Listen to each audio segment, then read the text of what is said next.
It's mid-August 2024, and players of the Yu-Gi-Oh trading card game are expecting a Forbidden and Limited list update this month that will create a more diverse metagame. One no longer dominated by Fiendsmith Snake Eye, a variation of the Snake Eyes deck that has been the top deck since February of this year. But Yu-Gi-Oh Master Duel's ban list has already hit some of the Snake Eye cards, and even though they haven't been banned outright, this has shaken up the metagame.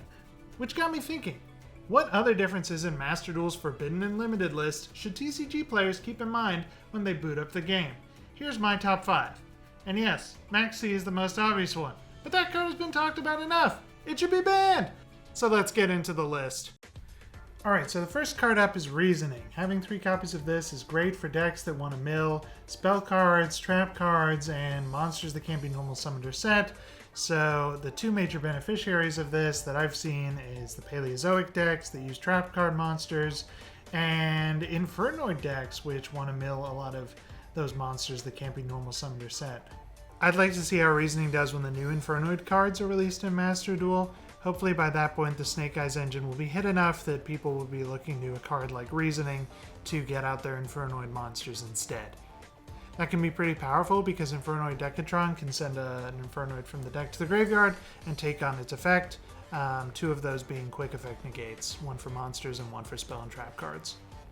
If I hadn't randomly pulled this card from a pack, I probably would have expected it to still be banned, but Brilliant Fusion is at 1 copy in this game.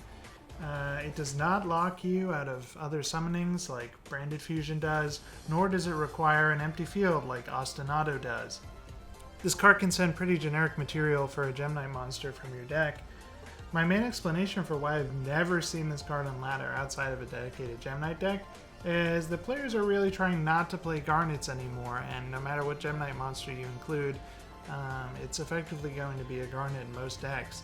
Also, the extra deck has become tighter and tighter, so probably fitting in something like Gem Knight Seraphonite is not going to fly with most players. One of the materials for Brilliant Fusion could be something like Fairy Tale Snow, which is still allowed at 3 copies in the game and hasn't seen as much play since the heyday of Tearlament around a year ago because you can mill it off the top of your deck. But this card is still pretty powerful, and if we ever get into another mill-based format, this will see play again, and you would really benefit from always keeping this card in mind. Love it or hate it, although Mathmech Circular is forbidden in the TCG, this infamous monster is still at 3 in Master Duel. Cyber decks only really got a slap on the wrist when Signet Mining was put to 2 copies.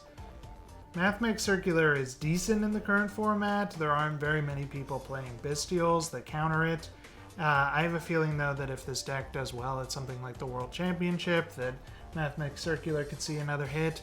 It is at 1 copy in the OCG, so that's a major difference there.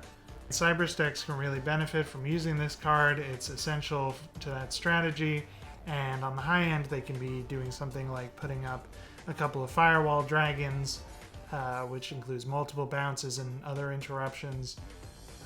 And on the low end they end up with something like Terahertz, which can be difficult to out sometimes because of the related spell and monster negates that this thing can put out there. I usually only see this deck on ladder on days when new cards have released because I think it's an old favorite that people can rely on, especially when players are fumbling around with newer cards that they haven't really worked out how to use to their full capacity yet. And although this deck is really weak to Maxx C, I think it can also fit in a lot of hand trap cards, which allows it to be more flexible against something like Snake Eyes than you'd expect, although not as flexible as Snake Eyes, obviously. So with a lot of these unlimits, I consider them to be net negatives to the gameplay experience, but here's one I really like. Having 3 copies of Sharvara makes playing straight up Unchained decks a viable strategy. This has been splashable in Yubel decks, but those usually only run 1 copy, and I really like how with 3 copies, a straight-up Unchained deck can still make Wave King High Caesar, and that's probably the best path to making that card until the Fiendsmith cards are released in Master Duel. I imagine the reason this card hasn't been hit in any way is because of Maxx C and the fact that Unchained didn't have much success in the OCG, and Master Duel seems to cater to the OCG audience a lot of the time. It's still the only way to play an Unchained deck with 3 copies of this card, so it makes playing the deck without any Yubel cards still pretty viable in my opinion. So we'll have to see how that pans out after the World Championships. So Baronne is unlimited in Master Duel, and there's not much I can add here. Having a generic extra deck boss monster helps multiple decks, probably for the worse. But the more notable extra deck monster that's forbidden in the TCG, but totally allowed in Master Duel, Spright Elf! Yes, this card is still playable, and some players even in the higher ranks will forget about the targeting protection that this card provides to the monsters it points to. But the ability to revive a level 2, rank 2, or link 2 from the grave also comes up a lot.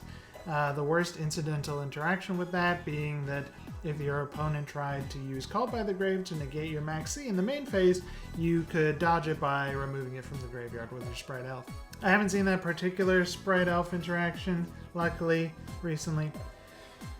I would always consider this card, if you have the extra deck space, considering you're probably playing a particular level 2 or link 2 monster already, which means making this will be a cinch. So that's that. I recognize that was more than 5 cards, but they're also interconnected in Master Duel's ecosystem and exclusive to the game that I had to include them all. There were even some cards that I missed, so if you want to see more, remember to like, comment, and subscribe, and I'll catch you next time.